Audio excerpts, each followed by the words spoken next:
last proposal by Councillor Warrington, and I'm not trying to be awkward here, Annan, but is that not a DEA thing, a bit like the Ayrn at Lowness, Ballybay at Lowness, Ayrn East, or is it that is open to any councillor? Because I thought when we were nominating it was Ayrn West. No, so traditionally, Chair, it has actually been across County Fermanagh, so we would have on the current composition members from both Ayrn West and also Ayrn North. So no, there is flexibility. The boundaries of the geopark have changed though over the period, and it is more aligned with the Ayrn West geography. But no, there is no requirement around DEA provision. Okay, lovely. Going back to declarations of interest. Anybody indicating? No. Okay, thank you. Moving on to point 4 now, and that's to consider the minutes from the Rural Affairs Subcommittee meeting of the 22nd of May. Thanks, Chair. It's really just a proposer and seconder for the minutes, please. The actions have all been identified. We did provide an update last night in terms of the feedback from the various government departments, and really the next stage of work for the Rural Affairs Subcommittee will be finalising those propositions and the written briefs for submission. Okay, Seamus? Yeah, I'm happy to propose. Thank you. And have I a seconder? And thanks, Colette. Okay.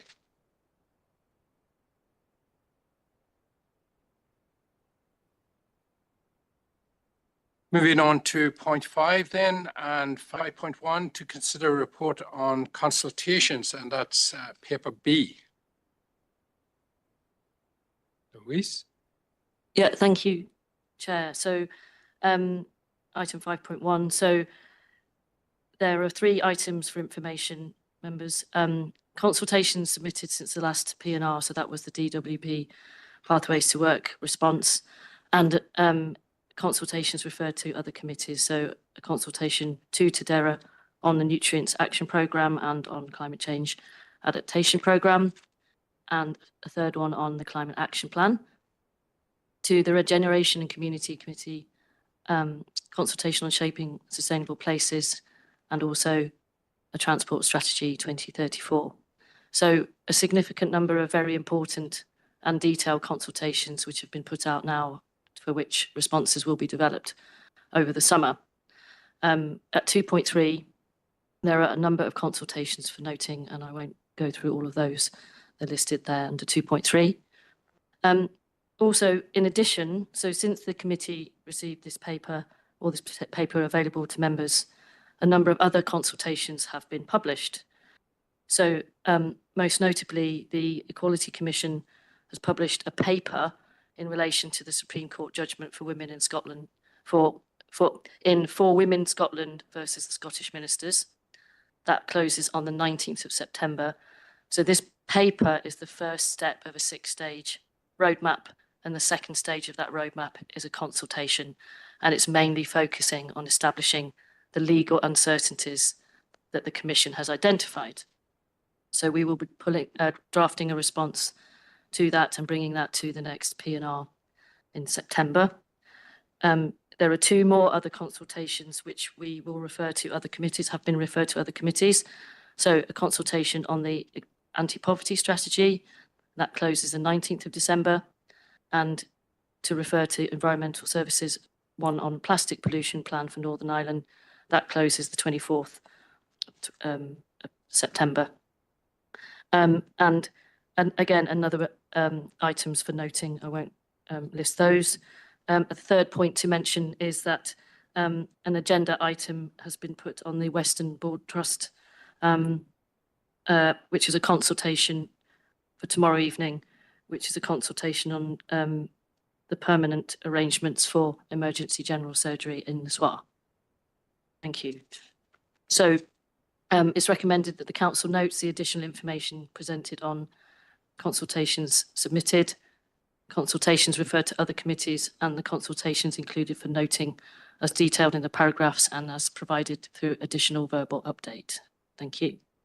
Okay, thanks, Louise. Eddie, did you want? Just to apologise from lateness. Okay, have I a proposer? and the seconder. Josephine proposing, and a seconder, Anne-Marie Donnelly. Thank you. All agreed? Okay, moving to 5.2, consider a report on financial matters. Ellen? Thank you, Chair. Good evening, members. So the report tonight, members, includes the management accounts for the period April and May. So that's the 25-26 financial year, and a provision of the Treasury Management and Prudential Indicator Outturn report for 24-25. Also included for noting, members, is an update in relation to the unaudited statement of accounts for 31st of March 25, councillors' allowances return, prompt payment performance for the same year end, and details of the rate support grant. Just in relation to the management accounts, members, they're attached to Appendix 1. So new first 2 months reporting for the new financial year 25-26.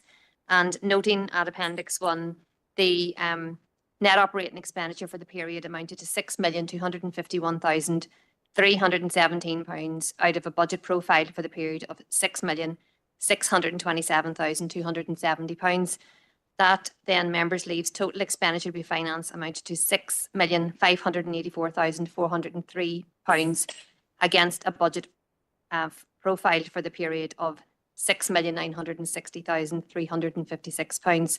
And maybe just at the Q1 juncture, which will be April, May and June, members, we will bring to yourselves a summary of the individual expense types or income types that's actually relating to that surplus at the moment in April and May. But it's generally in relation to vacant posts within salaries and wages. Income across quite a few service areas is slightly over budget at this stage. The investment income is in excess of that estimated, members, and that's really down to the timing of significant capital expenditure. Members will be familiar with the members' allowance that was included within the budget, and that's shown then as an underspend in that particular budget. And I suppose finally, members, noting the confirmation of the rate support grant, which has been included within the management accounts and noted in section 3.4 of the report. In section 2.2, members, is the detailed Treasury and Prudential indicators for 24-25. So they're really concluded following the conclusion of the accounts. And members, at 2.2.2, noting no emerging issues in relation to those potential indicators that were set as part of the 24-25 estimates, and the detail of that is provided across the different areas and the different indicators that are calculated and reported then on a quarterly basis, and this is the year-end position 24-25. Members, then, in relation to matters for noting, the unaudited accounts have been concluded. We were down to the wire, I think Alison signed on the 26th of June. They have been submitted now both to the Department for Communities and to the Northern Ireland Audit Office. The audit has just to commence, and we've had an initial briefing on that. Members, the full set of unaudited statement of accounts are available for yourselves in decision time. If there are any queries in relation to any of those, they will now be fully audited then over the summer months by the Northern Ireland Audit Office, and will be represented to the audit panel and to the Policy and Resources Committee in the detail. So members will be familiar with receiving the management accounts position. The full statement of accounts will then go to the audit panel and the Policy and Resources Committee meeting dated in September for the prescribed date then of conclusion of the 30th September. A notice then, which is required by legislation, members, is available on the Council website for the procedure for public inspection of the accounts. And just by way of update, members, there were some further adjustments made to the financial position in relation to the accounting for landfill provisions, a small element of debtors and a small element of stock. And those resulted then, members, in a decrease in the surplus from £129,870 to £119,166, and a reduced transfer to the capital fund reserve compared to that reported in June, members, of £3,525,000 as opposed to £3,675,000. The Council's overall usable reserves, members, has increased marginally from £42,130,619 to £42,643,488, and that is after the utilisation of reserves, members, as well, for the £7.5 million of capital expenditure, which is a good story. Councillors' allowances return, members, you have been notified of the councillors' allowances return, which is required again under the legislation that has been submitted or emailed to all of you.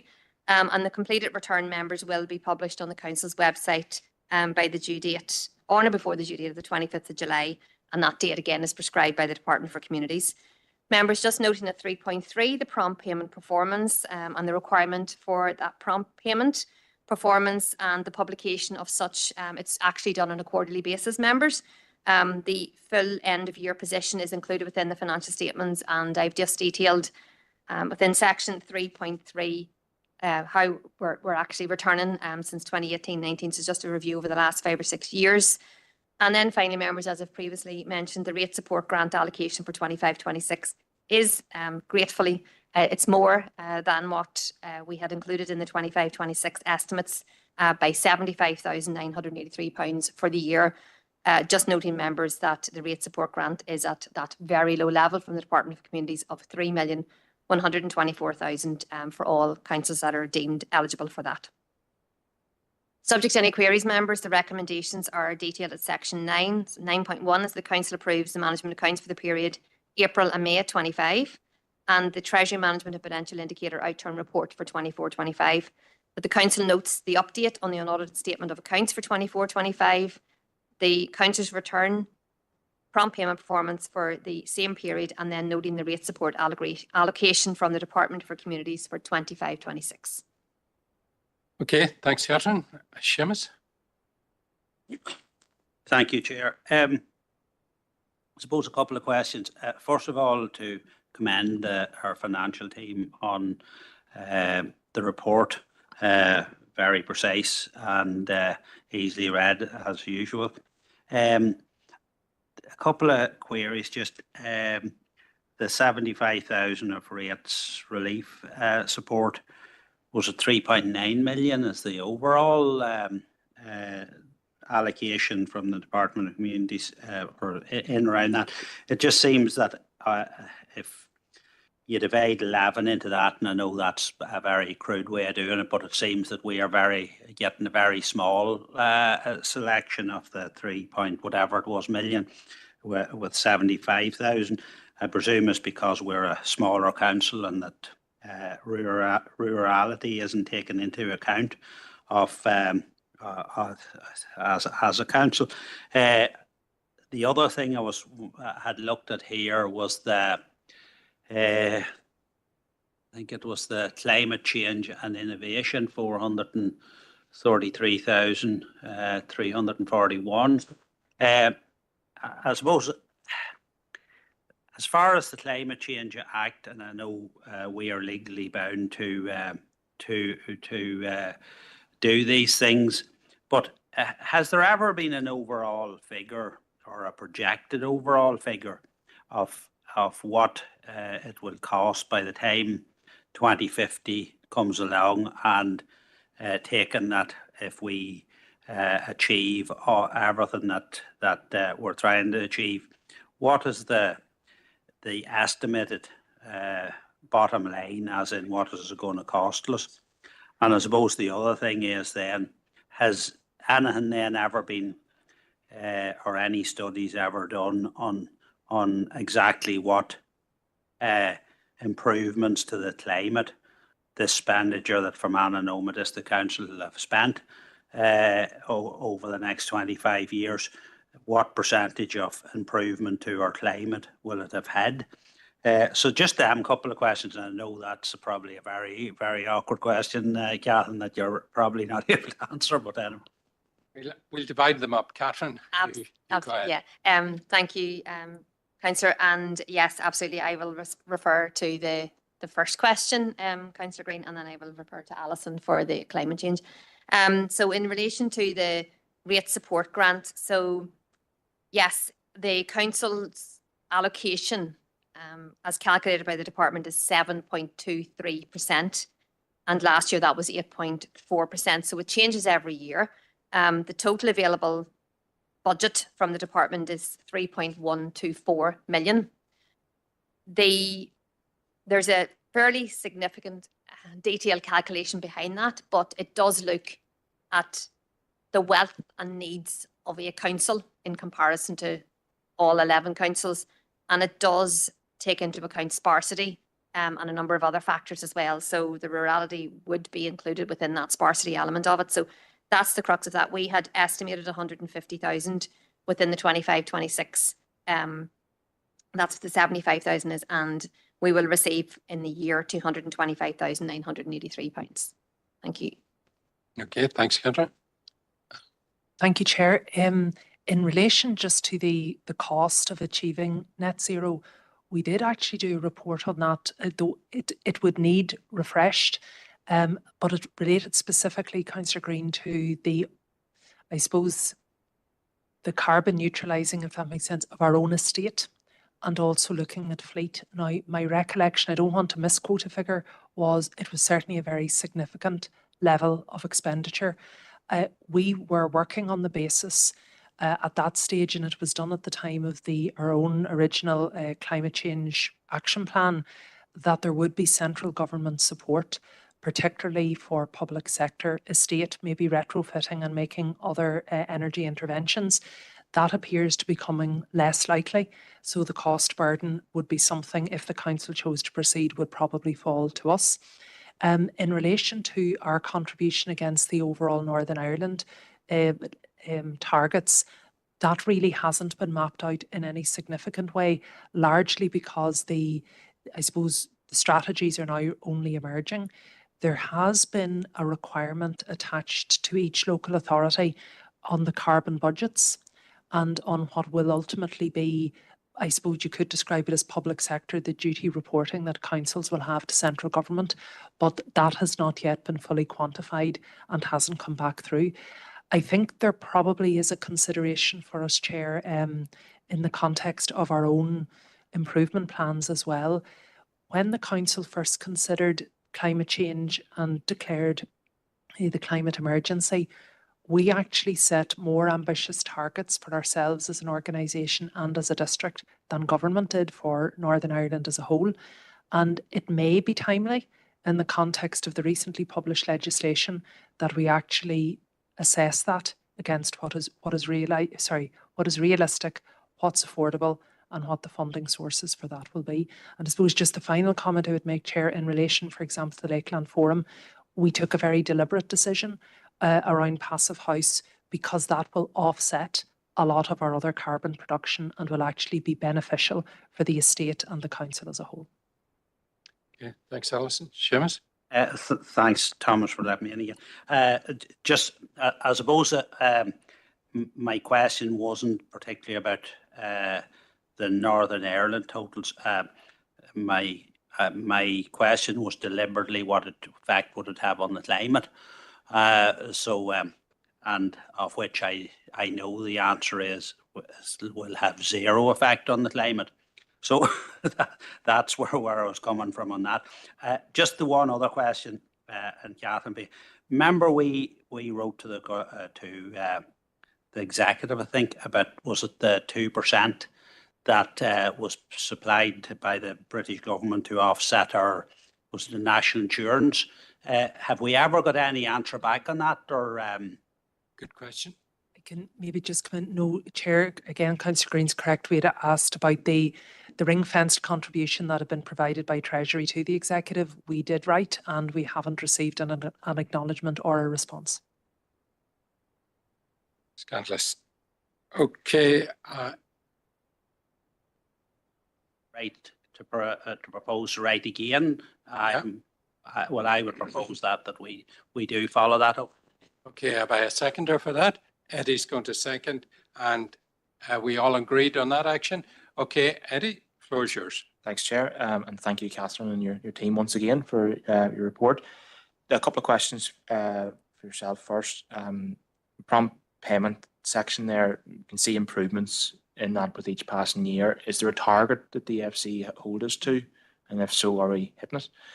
And then the rate support grant is a lower percentage this year compared to last. Can we take from that as a council we are improving in terms of the prosperity of the area in the grand scheme of other councils in Northern Ireland? And then finally, just on the climate change thing that Seamus brought up, there's plenty of research, Seamus, I suggest you read it, about the ever-increasing costs to the economies of the world if the temperatures continue to increase. We had Storm Eowyn only this year. That'll be an annual event if it gets up past 2.5 degrees of warming. So the cost of that would be astronomical at that point. Yes, we are small on the global scale, but we don't sit on the Chinese Politburo. We sit in our council chamber, and we can control what we control. And we should be leading by example rather than pointing fingers at others. Thank you. Okay, Eddie, thank you for that contribution. Would you be minded, Eddie, to propose that we would take this opportunity to review what we set as targets and take a look again and see how relevant they are now at this point in time, as Alison outlined earlier? I think, sorry, Chair, to cut it, it's in relation, just members had raised some concerns previously about the feasibility of our own climate action plan targets, and in the context of the legislation that we would review against it. It may be they're entirely appropriate, but it may equally be that we might need to revisit both our deliverability and the wider context. Yeah, I think if we want to reassess that based on the legislation that's come forward, and yeah, absolutely. Okay, thank you, Eddie. I'm not having any other indications, so can I have a seconder for that? Josephine, thank you. Are we all agreed? Okay, members, nobody thinks. So I need a proposer and second to approve 9.1 and then to note the actions at 9.2.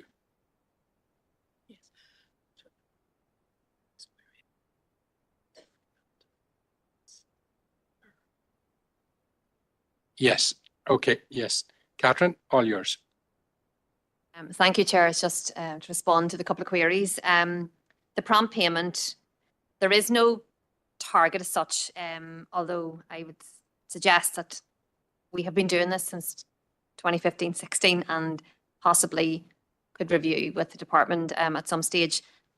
This council is doing really well in comparison to some other councils.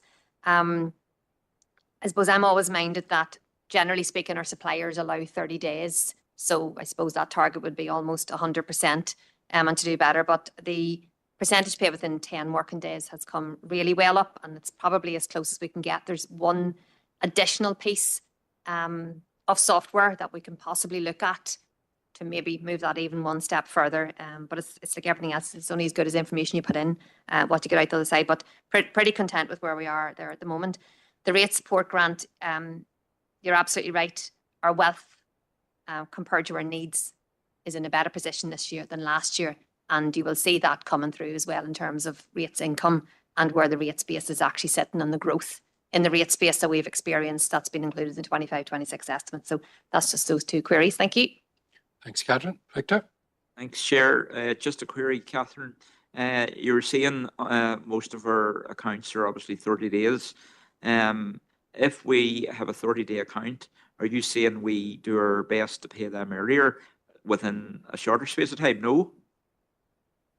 Through the Chair, so they're all processed in the same manner, and sort of saying, generally speaking, all suppliers have a 30-day payment. There are some that might seek to get paid earlier. So no, we treat them as they come in and process them. And ultimately, members, the invoice has to be absolutely valid and compliance with our payment policy before we would actually register it for payment. And secondly, the works need to be completed and the goods received before we would present it for payment. So thank you, Chair. Thank you. Okay. Have I got a proposer and seconder for the approving and the noting? Victor, thank you. And Seamus the second. All agreed? Thank you, members. Moving to 5.3 to consider a report on the audit panel meeting on the 5th of June. That's paper D. Jill. Chair, thank you. So to update members of the detail of the audit panel meeting, which took place on the 5th of June and is presented to this committee for adoption. So members will note that the audit panel considered a number of items, including the annual governance statement and the report on financial matters for end of year, both of which were considered at the June Policy and Resources Committee. a report on governance matters, including the audit of proper arrangements questionnaire, which was submitted to the audit office, an update on additional support for internal services, and also the findings of the peer review of internal audit, which is an activity which is carried out every 5 years, a peer review process, and it was a very positive outcome for the internal audit function and the internal auditor in terms of compliance with standards. So there was an update on the performance improvement plan to the 31st of March. The audit panel looked at the corporate internal and external risk registers, an update on fraud and raising concerns matters, and then specifically looked at internal audits on 2 areas, the local development plan and community planning, and the policing and community safety partnerships, both of which internal audits received a satisfactory opinion. There was an update on the internal audit plan. And then we also had at the audit panel a presentation from the Northern Ireland Audit Office on a new guide. They have produced a good practice guide to effective audit and risk assurance committees. And that's something that we're assessing at the minute and we'll bring back to a future audit panel in terms of compliance. So the recommendation is that the council adopts the minutes of the audit panel meeting on the 5th of June. Thanks, Jill. Seamus? Yeah, it's just as chair of the audit panel, I was wanting to propose the noting of the minutes. Adopting the minutes. Okay, thank you. And seconded by John. Are you all agreed, members? Thank you. Moving to 5.4 to consider report on procurement and tenders. That's paper E. Catherine. Yeah, thank you, Chair. Members, there's quite a bit on this report. So we have details of 7 tenders to be issued. Just noting 3 of those are Peace Plus or funded programs, which is welcomed. In addition to that, members, there are a number of contracts to be extended. So again, noting the Fermanagh Labour Market Partnership, and there are 7 contracts for extension in there, and then 3 others generally within the council. Under 2.3, noting a procurement framework for the Mid-South West Culkle Lakelands consultancy support to REBA Stage 3, and that's with the use of SCAPE consultancy framework up to a maximum spend of £1,096,350. And then members, under section 3 are a number of tenders that have been awarded. There are 5 in total under delegated authority. A collaborative tender across all 11 councils for public analyst scientific services, and the use of procurement frameworks that includes Pagabo and Crown Commercial Services. Subject to any queries, members, the detailed recommendations are included in section 9.1 and 9.2 of the report. Okay, thanks, Catherine. Have I any questions? If not, can I have a proposer and seconder? Anne-Marie? Would you propose the recommendations as set out? Catherine has given us a good overview of that, so thank you. Okay, thanks, Anne-Marie. A seconder, please. And Elaine, thank you. All agreed, members? Moving to 5.5 to consider report on staff matters, paper F. Elma? Thank you, Chair. So, Chair, there's 3 items in this paper for decision. There's one additional item that we just got information about recently, so I'll just give it, and it's only for information. So, the items for decision first relate. The first item is in relation to the review of 3 employee policies. So the track changes version of those policies are attached, and we have had undertaken trade union and employee consultation on those, and the amendments are summarised within the report. At item 2.2, it's to request approval for a chair's Christmas reception and annual staff recognition event to be held on the 27th of November this year, and include along with that event a celebration in relation to the 10-year anniversary of the council. And at item 2.3, a request for retrospective approval for an inspection that's undertaken in relation to the Global Geoparks Network.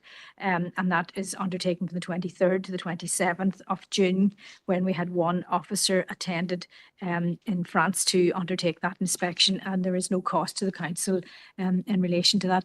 So the final item, just for information, Chair, that I wanted to bring to your attention is we would have reported to you in May committee the offer in relation to the national pay negotiations for local government employees, where there was a 3.2% offer made. So we got an update just earlier this week in relation to that. So 2 out of the 3 trade unions have advised that their members have voted to reject that offer.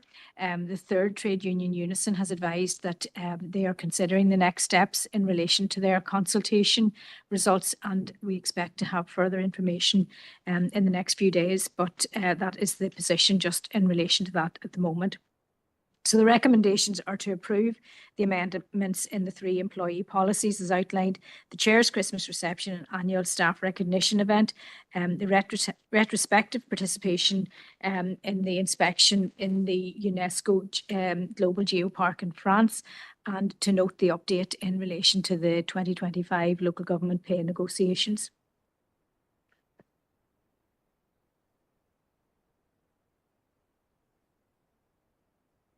Thanks, Thelma. Debbie?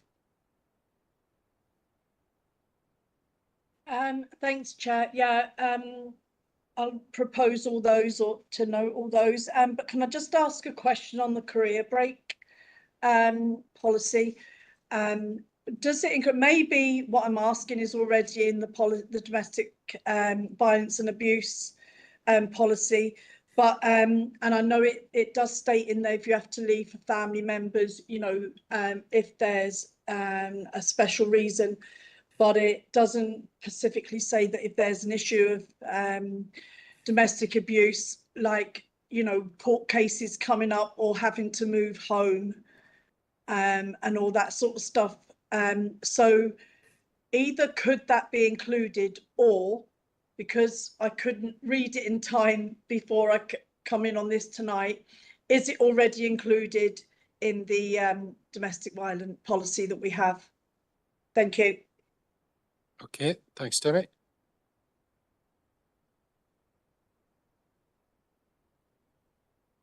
Sorry, Chair. I just maybe want to just clarify, is the councillor asking if a person could apply for a career break in that situation? Is that I'm not entirely sure of the question. Just could I ask for that to be clarified, please? Yes, yes, yeah.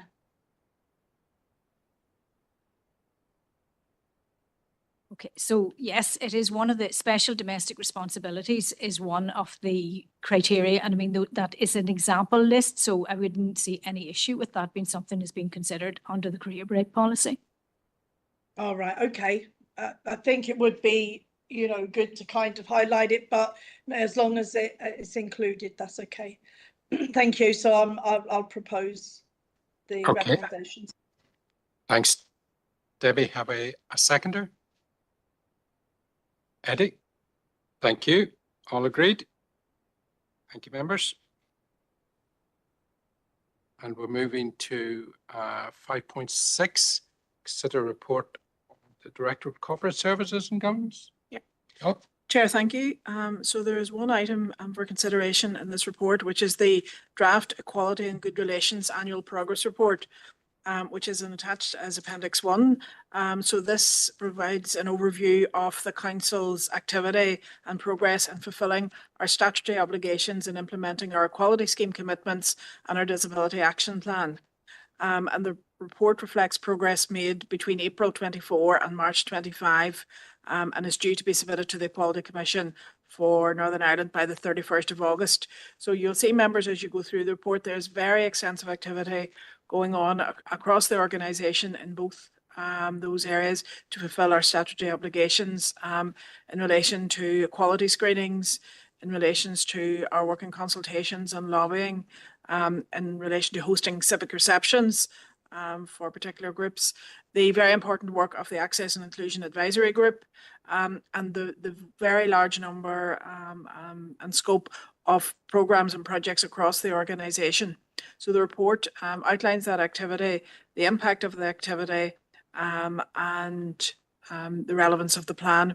And you'll recall, members, that at the June P&R last month, we presented the 3-year plans, the action plans, the Equality Action Plan and the Disability Action Plan. And this report really is the monitoring report against those 3-year plans. So it closes out on the last 3-year cycle, and we'll be moving into the new 3-year cycle. So the recommendation is that the council approves the Statutory Equality and Good Relations Duties Annual Progress Report. Okay, thanks, Jill. Any questions or comments? If not, can I have a proposal and seconder? Victor is proposing and Colette is seconding. All agreed, members? Okay, thank you. Moving on to correspondence 6.1. Thanks, Chair. 611 is the June update from NILGA, just for information. And maybe, Chair, I would highlight to members just the one item of other correspondence, which is the July update from NILGA. So we maybe consider both. And just for noting, the second piece of correspondence from NILGA is relating to an event which will be held on the 2nd of October, and it's about embedding social values in councils. The details are included in the correspondence, and we have 7 places available. So it is free of charge to attend, Chair, just travel costs. We would have scope if members would like to consider this to maybe take nominations at the council meeting at the end of the month, if that would be more convenient. And I imagine NILGA would be amenable if there's a greater interest than 7 to accommodate us. So those are the 3 NILGA items, Chair. Okay, thanks, Alison. Are we content enough, members, then that the end of the month that we would come back with some names for attending? Everybody, nobody objecting to that, so we'll take that. And in that case, with that, can I have a proposal and second to note those updates? John, and is John Feely proposing and Elaine is seconding. Thank you. Okay, moving on to 6.2. Yes, Chair, this is a response from the Northern Ireland office in relation to the frequency of local government elections, and the council had previously made representations to consider extending the mandate to 5 years, which would be in line with the Northern Ireland Assembly. So the Secretary of State has responded to advise the timescales are set in legislation and there are no plans to review these. Succinct answer for once. No. Okay, not an awful lot we're going to do there, I think. So proposal and seconder to note the correspondence. Victor and John Feely, thank you. 6.3. Yes, Chair. This is a response to from the Minister of Finance, and this is in relation to the Council's queries just around the rating system and I suppose around incentivisation as well. So the Minister has set out in his correspondence the general approach that was actually first communicated by Minister Archibald when she held the portfolio of really an ongoing strategic review to rates, essentially a theme at a time, and that's the link included in the correspondence relates to that. So again, just for information, Chair, obviously we will be reporting the relevant consultations and documentation to this committee as it has a direct impact on the council finances as well. Okay, thanks, Alison. Proposal and seconder to note. Anne-Marie Donnelly, thank you, and Colette, thank you. Moving to 6.4 then. Thanks, Chair. This is a response from the Agriculture Minister in relation to the Council's request regarding a successor for the Rural Development Programme. So in summary, the correspondence sets out the Minister's approach, which was also referenced last night and is in a wider rural policy framework. But in summary, the concept of a rural development programme as we know it and would have had prior to Brexit, I don't think will be returning. And the letter, I suppose, just sets out some of the opportunities maybe in the time ahead. But I think even the scale and quantum of funding available in any future allocations will be considerably less than what has gone before. Thanks, Alison. Seamus? Yeah, it's very disappointing that I suppose the cheerleaders of Brexit don't really care that the North's rural development fund has dried up and isn't there anymore. But I remember very well at the time of Brexit that we were promised none of this would happen. In fact, that there'd be more money for health services and everything. And I suppose I'm at a loss. Does these ones that made these promises, I don't think any of them's in power now, so we can't write to them to try to hold them to account. I suppose the only one of them that's in real power at the minute is the DUP and our Deputy First Minister. And I'm wondering, would it be worthwhile to write to her and ask, what her view on the loss of the Rural Development Fund is, given that this is the workings of her policy. Thanks, Seamus. I take it you're proposing that? Okay, John? Thanks, Chair. I don't think the letter will do us much good, but I think it would do no harm to remember the parties that did push for Brexit. So I'll second that we write a letter and we remind why we write the letter to that particular party, because Boris and Theresa, they've all gone now. The only people still in leadership from that time is the DUP. Are you both willing to propose and second a noting of the correspondence? Thank you. Members, are we agreed with the proposal to write? Okay, no dissension there, so that's passed. Thank you, members. Completes the correspondence, Chair. Concludes the correspondence. I haven't had any urgent or relevant business notified to me. So that takes us into part 2, confidential matters.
And Seamus, thank you. And Adam will give us a little nod when we're